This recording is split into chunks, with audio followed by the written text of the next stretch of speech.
October 16, 2024.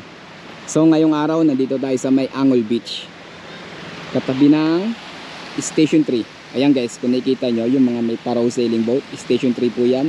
Then 2 and 1. Silipin natin kung anong meron dito sa kabila.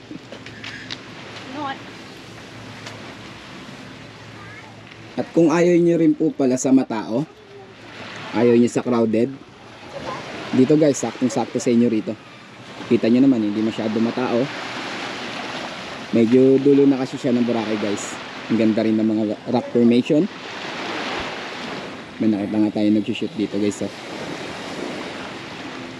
Best wishes.